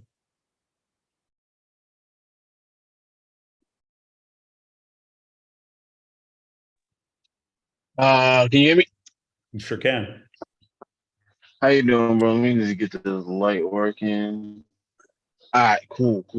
Yeah, so I already heard you answer it before. It's like, oh, if we have to tell you, then it's already dead. But I want to know, in MOA, do you have any guys who are doing drop shipping? Because I joined the real world a while back, and I joined that campus about drop shipping and all that. Sure. But I want to get a mentor, and Yeah, so I want to know: do you have guys who are specifically? Yeah, look up Leonard DeBeer. Leonard DeBeer. I follow him. Leonard the Beard. Okay. Leonard DeBeer. Yes, he's got a South African name, but he's Australian. Okay. Now, do you personally know him, or is it like a guy you? Yeah, he was my roommate. He was my roommate for a couple months, and he specifically teaches this. Okay. Yep. And then a second thing I want to ask. So with joining MOA, do you have a lot of Boston guys who are who specifically live in the city? Because like, I'm in Boston, and I'm like, yo, I've been trying to find guys I can connect with, because like the people I'm around, like I'm getting kind of sick of it. No, bro, there's no Boston guys in MOA. Boston guys, make some noise. Hey. Hello. What up, brother? I'm in Boston out here. What up, dude? Oh, what's good, buddy? Shit. I was about one guy. I just needed one. I just needed one. What's up, dude? Out here in Boston. I was just in Mexico with Michael, his old roommate. I'm out here in Boston right now. Oh yeah? I fucking on yo, just take my IG down. It's like CEO Chino, hit me up. I need guys. Shit. Okay, sounds good, man. All right, we got to move fast. Awesome, man. Glad we could help. Yeah, thank you. Faisal, what's your question? Yeah, I have about 4 questions, so I'll just go through these quickly. First question is, when you're starting a business, how do you balance your social life and the business? Should you tolerate having unhealthy habits like not working out, socializing, so that you can get more hours in the business? In the beginning, there's no work-life balance. Okay. In the beginning, it's just work. Now, in my case, my work includes my social life. So it kind of works out for me, but there's never an excuse to skip the gym, even when there is no work-life balance. And the other thing that you're going to find is the balance. When you think you don't have enough time, generally the reason why you don't have enough time is because you're multitasking. So I would go through the book, The One Thing by Gary Keller, and another book called Buy Back Your Time by Dan Martell. And so you look at those books, really inculcate what's in those books, and you're going to find you actually have a lot more time to be more productive than you think. Because again, I was trading stock options this morning, having Bible study with my girlfriend, and then actually at the same time, ironically, and then because we didn't even turn the lights on, and then I'm sitting there answering all my emails, answering all my text messages. There are 89 girls right now in the group chat for my birthday. I'm not allowed to be in the group chat. They're coming up with a theme for my group, for my thing, but I was the one who sent out the invites, or Tristan and Yang sent out the invites for my birthday. Or no, it was John Ortiz, or no, I'm sorry, it was Eric Sandoval who sent them. And so I had to answer all those. So I have 146 girls who said they're coming to my birthday party next week. And then on top of that, like I have to come up with questions for my episode number 100. I won't say who it is because I'm interviewing him on Wednesday. And then I have to do this call. I have to do a Thursday call. I have to do a sales meeting on Thursday. Like I have all these things that I have to do. How do I have time to do all this? Is because I don't multitask. That's the answer. The answer is don't multitask. That is absolutely, you'll be shocked at how much more you can get done. Okay. All right. Okay. Sounds good. Every time you see a woman driving down the street, doing her fucking makeup while talking to her mom on the phone, you don't want to do that. Do the opposite of that. That woman is never starting a business. Okay. Do the opposite of that. One thing at a time. Okay. You'll be shocked at how much better you'll be at life if you can just do one thing at a time. Cool. As Dean, what's your, go ahead. Wait. I have a couple. Yeah. Okay. So second question, how do you know which people to partner with when you're in the early stages of your business? Yeah. So the testimonials, the answer is testimonials. Don't trust people you've known for a long time. Trust trustworthy people. The answer is testimonials. Okay. And third question, how do you do the building a list if you're planning on relocating within 2 years or a year? Just you can build a list remotely. I would build 2 lists. I have a list for different cities. I would talk to the guys in MOA for your gaming list and your current list. Guys in MOA can give you their list. I will give you guys all my lists. It doesn't cost me anything to give you my list because you guys can't like gank my list because no offense, most of your Instagrams are garbage if you're not in MOA. So like the girls aren't going to respond to you anyway. I'll give you my list. It doesn't make any difference. You don't have a good offer. If you had a good offer and a good Instagram, then I'd be worried. Almost none of you have that unless you're in my program. So I'm not worried about it at all. Okay. And I want to mention one last thing. I want to mention one last thing. So you were saying, if you're doing all this, you should still have enough time to work out and all this. How do you factor in dating and other things that, in the early stages of your business, like going out to events, meeting new people, dating, all these things? Should you still be doing that? What is your job? What is the job that you're doing? So right now I'm doing I'm running like an agency for automation. So using, automation to streamline certain business processes. No, I'm fully aware of it. Automate with Amy, the girl who goes on all those shows, whatever podcast and Saucecast, and she goes, "Oh no," the Australian chick. Her IG is Automate with Amy. She's a high ticket salesperson for automation, like what you're doing. Awesome. The answer is, I'll tell you the answer. The answer is to move your day, if you're having trouble with this balance, move your schedule as far to the right as you can and go to bed at like 2 or 3 o'clock in the morning on a regular basis. If you can pull this off, and then especially if you're doing something where like, it's not like regular sales, if you can do that, then what happens is you can actually have a late time, cool social life, and then don't drink, don't do any drugs, and probably lift weights at like 10, 11 at night. If you did that, then what happens is you can use those extra hours at the end of the night to go socialize and go on a date, and it doesn't screw up your schedule. Yeah, I'm still working a 9 to 5 for the current time. Okay, all right. So you probably can't do that. But I mean, you're working a 9 to 5 while you're trying to start the new business. Yes, I would say 6 months to a year. Just don't worry about the socialization or dating. If this is really what you want, it's going to be hard. Okay, I'm just going to tell you it's going to be hard. Okay. Yep. Got it. All right. That's all. Thank you. All right. Cool. Asdeen, guys, I got to go really quick. I have 45 minutes to get through 25 people. Go. Asdeen, go ahead and unmute yourself. Can you hear me? Yep. So my question is, how can I network with the people that are high value if I'm in an event or a party with high value people, how can I network with them using my social skills or approaching them? So how are you able to do that? So you treat them all the same. You talk about themselves. You learn about breaks and rapport. It's the very first part of Men of Action. So it's going to be, you don't qualify yourself. You learn how to break rapport. You treat them all the same. You make them talk about themselves, and you use value arbitrage. That's the answer. So I should just go up to them and be friendly with them. No, it's so funny. That's exactly what I didn't say. So that's hilarious. So you're going to go up there and break rapport. You got to learn how to break rapport. There's no way for me to answer this question in 30 seconds. It's the very first part of Men of Action. It's the first modules. It's called high status networking, and we go over this. So the first part is going to be learning how to break rapport.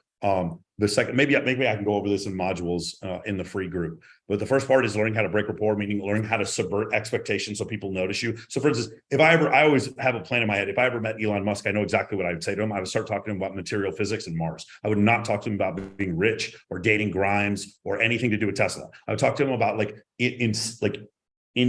interesting questions he wants to solve, so he could see like we're on the same level. I'd be like, hey, so my first question is this: do you believe that it's going to be, we're going to have to use radiation shielding for those first people living on the surface of Mars? Like, meaning, are they going to have to live underground, or do you think it's feasible for them to live above ground with no atmosphere? Like, that would be the first question I would ask him. Secondly, do you think that artificial intelligence and robotics would be enough to put infrastructure on the surface of Mars and then have a reentry into space vehicle already there before the first group goes there? That would be the questions I would ask him. Why am I going to ask him that? Because it's a break in rapport. It actually shows he's like, I don't have a PhD in material physics, but I know enough about material physics and engineering where I could ask interesting questions to Elon Musk. That's what I would do. That's the first part, break in rapport. Number two is treat them all the same. Like, I wouldn't act like, oh my God, you're Elon Musk. I'd be like, oh, how you doing, sir? Yeah, so blah, blah, blah. And then I'd be like, and then I'd make him talk about himself. Right. So you're gonna low-key challenge them. No, I don't. Not really challenge them. I would just ask them questions about themselves to get them to talk about themselves. So you wouldn't be so agreeable just So they like you or something like that. I don't know how to do this without getting you in the course, because it's like, so no, that's not what I would do. I would break fucking rapport with them. Okay. And then get them to talk about themselves. So would you treat men and women the same? Yes. Treat them all the same. Make them talk about themselves. Yes. Okay. No, what I'm telling you is I would treat the janitor like I would treat Elon Musk. I would treat them all the same. That's what I'm telling you. Yes. Okay. My second question is, which is more effective on social media? Is it to have better photos or to be able to create content and have followers? Yes. This question doesn't make any sense. I don't understand what you're saying. You would do both. There's no better. Okay. Just have a cool looking. Yeah, it doesn't. You could create good content and still not get followers because there's not a lot of organic stuff going on Instagram right now. That question doesn't really make sense. I mean, like it's like saying, is it better to be alive? Is it better to breathe or drink water? Well, you have to do both. Okay. Hey guys, give me 30 seconds.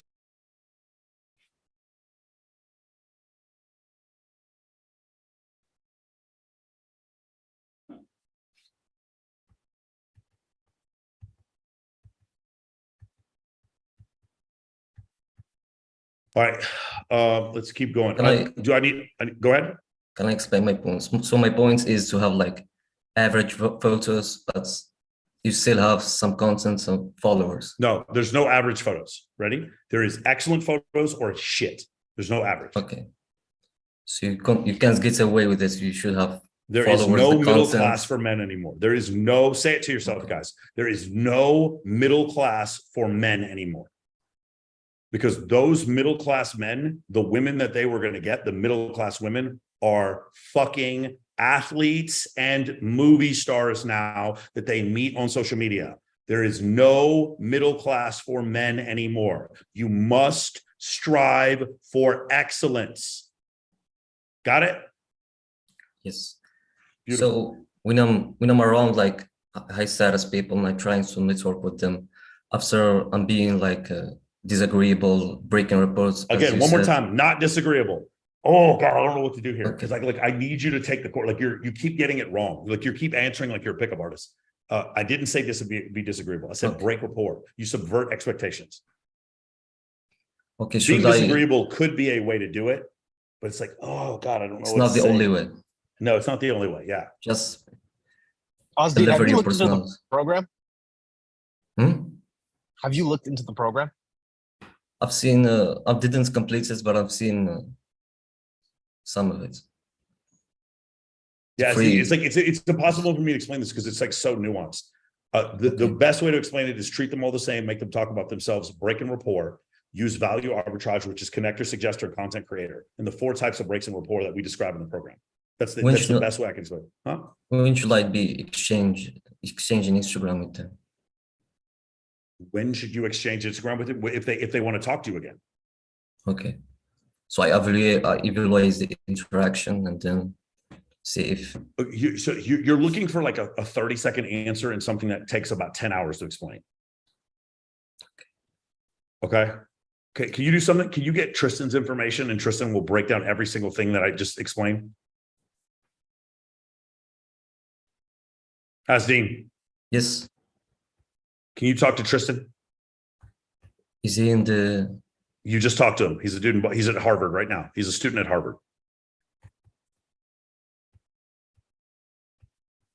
Tristan, speak up. I'll DM you my Instagram. Okay. Sounds good. I gotta go. I gotta go, Asdean. But yes, it's value arbitrage. Treat them all the same. Make them talk about themselves and breaks and rapport. There's a couple other things. Okay. Okay. Thank you. Awesome. Des, what's your question? What's up, Mike? Can you hear me? Yep. All right, cool. So I'm thinking about opening up threads, or I'm about to open up threads for the first time. And so I was thinking about using the Maxim Halloween party. And then I started thinking like, what happens if the girls actually say yes? And I was like, what do you actually do after that? Right? Yeah, you need step one, contact Barry Bly or Sam Rima, and then be like, hey, is it cool if I put girls on the list? Or could just contact Anthony DeRico. That's the easy part. Yeah, I don't know where this is happening. I need to go back and redo this because I've had the second time I've got this question this week, or maybe it was you who asked me. You need to have the hookup. Yeah, it was you. Okay, I remember this. You need to have the hookup for the list before you start inviting girls. I never said invite girls to things that they can't get into. I said invite girls to things they can't go to, meaning like they're in Hungary and the party's in Los Angeles. I didn't mean things you can't get them into. You should be able to get them into the thing. So that needs to be established first. And the real, like, do you know how many hot girls we can bring to Babes in Toyland? What's the answer? You know how many hot girls we can bring? The answer is all of them. All of them. How many hot girls can you bring to Maxim Party? The answer is all of them. There is no limit. Okay? For sure. Okay, for sure. I got it. Beautiful. Thank Paul, you. Paul, what's your question? Paul in Dallas. All right, I don't know what Paul's doing. Sage, what's your question? Stand by. And Sage, go ahead and unmute yourself. Can you hear me? Yes, sure can. That was good, Michael. I just had a quick question. Yep. Okay. I just had a quick question. I have two profiles. I have my personal Instagram page and I have my business page. I was wondering, is it easier to just have one page where I do both my business and my personal stuff, or is it? It's kind of time consuming to do both. So the answer is it depends on the business. If the business is photo shoots, it's accounting. You have a fucking ATV call. It's accounting. Yeah. So here's the problem. I don't think you showing cool lifestyle photos hurts you as far as being accounting. I think what could hurt you as an accountant, like especially if you're dealing with like big businesses or families, is you being on like at a bikini competition. So I might consider two. Okay. Dang. If you're teaching an accounting course, I would actually include lifestyle photos in the accounting course IG. Okay. That makes sense. If you were telling me, hey, I'm a photographer, then the answer is one. If you told me you're a musician, the answer is one. If you tell me you have an exotic rental car place, the answer is one. If you told me that you're a martial artist, the answer is one. An accountant, that's a little different. Like say you're a wedding planner, but like you also like live a polyamorous lifestyle. I would have two different fucking accounts in that case. Got it? Yeah, got you. It just matters what you do for a living. Yep. All right. Awesome, brother. Let's go to this one. Sumerhan Ramesh. Yeah, hello. Hey, what's going on, man? May I audible? Sumidan, go ahead and talk. Talk now. So I have a couple of questions. Okay, real quick, brother. Go as fast as you can. Yeah, so I had sent a message to you on IG about like how to respond to in step 3. How is it that I can respond to girls when I do send an invite to them? So instead of them replying a no to me, they give an open-ended response. Hey man, I'm gonna have a hard time. So I can't really understand what you're saying, and I would need you to turn your camera on to even like be able to kind of understand this. And I'd need you to share your screen because I don't really understand what you're saying right now. Yeah, Yeah, I didn't even understand what you just said right there. Okay, so maybe type this out for me, and then I could try to help you out with this. Luke Chase, what's your question?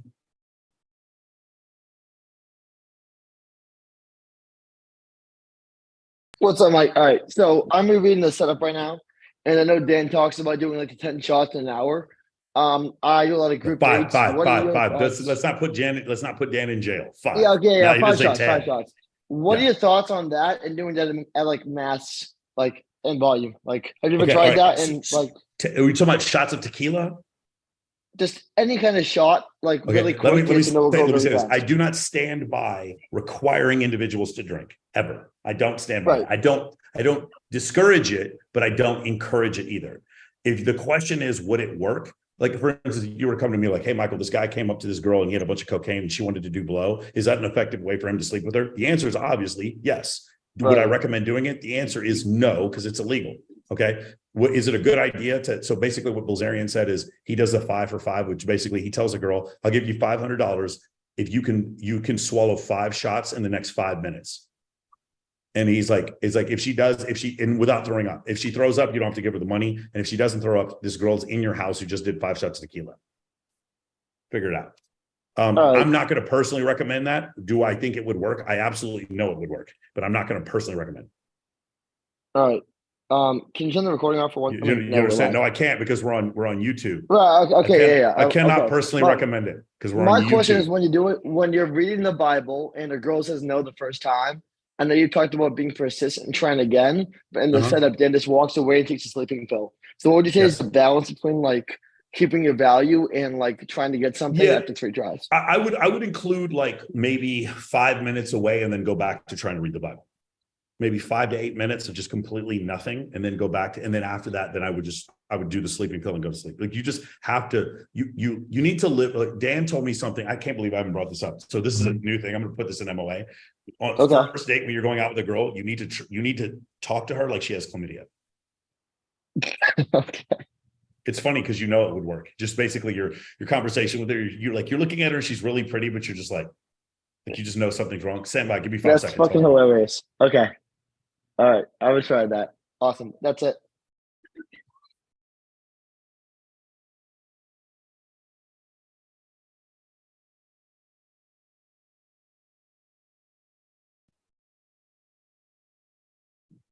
Hey guys, I got to cut this off in like the next 10 minutes, so we got to go fast. Billy, what's your question? Unmute yourself, Billy. Yeah. Hey, do you hear me? Hey, so I'm in trouble with some of my friends. They're mad at me because I went out with someone. What am I supposed to do here? Billy, can we talk about this on Tuesday? I'm not on the Tuesday calls anymore. Bro, how are you not on the Tuesday? Just get in the alumni program. Get in the Thursday call. What are you talking about? There's like nothing. Are you serious? Billy, as much as you ask these questions, you of all people not only should be there, you should be talking to other people and working for us. I don't know what you're doing. Well, I have no time, Michael. Hey, if you're back in town, I gotta drop by the juice stuff. So if you I'm back in town. The answer is like don't worry about it. They get over it. Again, Billy, if you fuck up with all of your friends and then you just become 10 times more popular, they all just forgive you. I know it's crazy. It's one of the craziest things that'll ever happen. Okay. That's the answer. Just perform more. Like, don't worry about it. Don't worry about these worthless people's opinions. But I can't. This will take me half an hour to figure this out. Okay. Yeah. All right, brother. Let me try to get through these real quick. Fidel, what's your question, Fidel?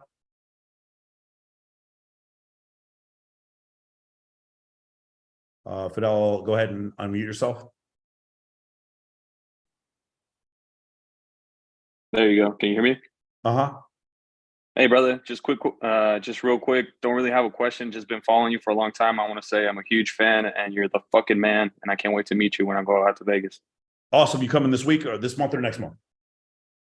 Not anytime soon, to be honest. I'm booked out, but I'm a huge fucking fan. That's all I wanted to say. Well, I'm looking forward to seeing you too. Make sure you jump on the immersion schedule or come to Babes and Toilet. November 30th. How do I do that? 15th. Just go VegasImmersion.io. Is that it? Is it Vegas Immersion? Tristan, just tell him to DM. Tell him to DM. Just to DM me directly. Can you DM Tristan Darshan, Fidel? Yes, sir. Can you put that on the chat so I can fucking follow him real quick? Yeah. Yep. Yeah. Or just you can, and also join the school server. All of you need to join the school server. I'm about to jump off here in a few minutes. All of you need to join that school server immediately. Right there, that one. Those of you who are watching us on YouTube, all of you need to join the school server. Got it. Beautiful. Let's go next one. Thank you. Yeah, Ali. Ali, what's your question? Stand by. Ali, go ahead and unmute yourself. Hey, Michael. So one of my questions got answered, but I still have some just really quick ones. One, what like ring light model for the camera case would you recommend? Could you contact Luke Chase on that one? Contact Luke. Okay. And I just want another quick one because I'm going through the modules right now, and it just feels like, you know, some of them you're saying, oh, homework for this week, read this and this, and then like I'm just wondering how should I be pacing the courses or the videos? Yeah, so I know it's hard to get through the entire book that way, but like you can only go through like I would do one pillar a week, and you should have time to finish a book. And if you don't, then that means you need to be listening to audiobooks while like at double speed or something like that. That's how I would get through it. Okay. Sound good? Yeah, kind of. And if you don't get through all of it, don't worry about getting through the whole book, but there's a few books you definitely need to get through. The first book I recommend in each pillar is the one I would get through first. Well, like within each pillar, it's like you're saying by next week. I just think the timing's a little different because it was made in 2020 or whatever. Yeah. So like, yeah. I'm re-recording, by the way, I'm re-recording everything. You'll see the first five modules have been re-recorded. Yeah. I guess that's where I got tripped up on because like by the end of midway through one of the pillars, like, and you should have finished your homework by now. And it was like, read a whole book, but it's like literally the next video or something like that. Yeah. So I'm like, oh, wait, tell me which one that is. Tell me which module that is, so I can go back and check if I got that wrong. I'll go back and look through. I don't have it off the top of my head right now. Ali, don't put a ton of pressure on yourself, but at some point get through all the books. Right. Okay. Sounds good. Sound good? Awesome. Paul, what's your question? Okay. So I think the easy answer is immersion, but when I'm trying to build up my Instagram to actually have decent photos, there's a lot of options. Like in DFW, you said the Margarita Ball and other events. Are those good ideas to actually take photos, or should I stick to just copying people? You should be you should be taking photos of every single thing you go to. You go to the grocery store and there's a funny looking kumquat. Fucking take a picture of it. You also mentioned the tape project has tickets to. Is that something that? Yeah, go to Black Tape Project and then just look it up and see how much the tickets are. I don't know exactly how much they are. Would that be something to go to and enjoy and then use it for content? Yes, you could use that for content, or you could just go to Babes in Toyland the next night. Probably a little less expensive, but it's up to you. Okay, thanks. Love it. Last one, Joel, what's your question?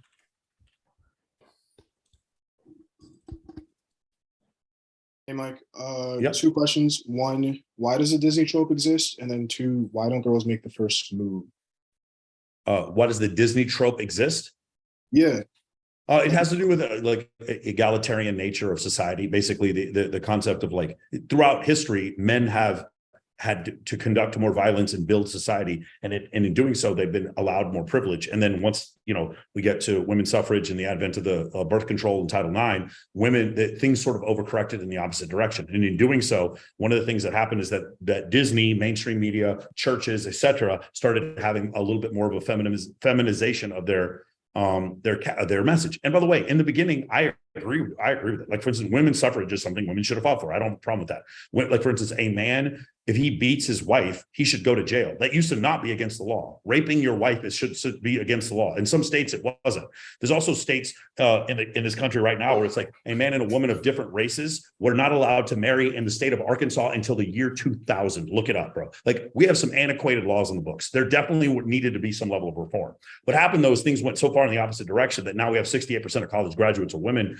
And the idea, like, whenever you go to church and you listen to the seminar, it's always men who need to step up for women, and women don't want to do don't want to fix whatever they're doing. Listen to James Sexton, the divorce attorney. He talks about this because women don't hold themselves to the same standard that men do, and because there's always this large group of men at the bottom who are willing to simp and like bail the women out for their bad mistakes. Like, someone will marry Nina Agdal. It just probably won't be Logan Paul. When that happens, then that's essentially what goes on, dude. I remember Pamela Anderson, like her third husband, all he did was pay off all of her debts, and then she divorced him.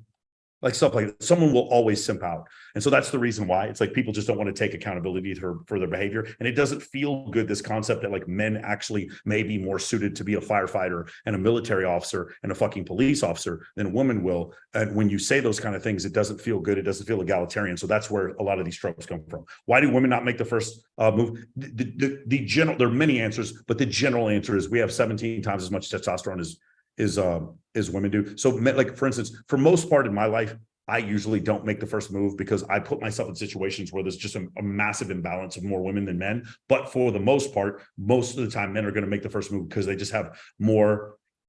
Men have more of a necessity for sex, and women have more of an abundance of sexual opportunity, and so therefore they don't have to make the move. It's a function of supply and demand. It's a function of evolutionary, or I'm sorry, of endocrinology. Does that make sense, Joel? Yeah, it does. Thank you. That's awesome. All right, guys. I will see you all. For those of you in the program, I'll see you on Tuesday. I got to go on Purple Pill. I got to go on Green Room Radio here in a few minutes. I got to race over there. Thank you, guys. Immersion starts this week. I got to go see the immersion guys right now. I will see you guys later on this week. Those of you who are in MOA, I will see you on Tuesday. For those of you who are not in MOA, make me a promise. Take some fucking action and click that link that's down there. I'm going to do it again in YouTube, and I'll do it again also in Zoom. Please click the link, join the school server, and I will see you guys in 2 weeks. I got some really, really, really, really good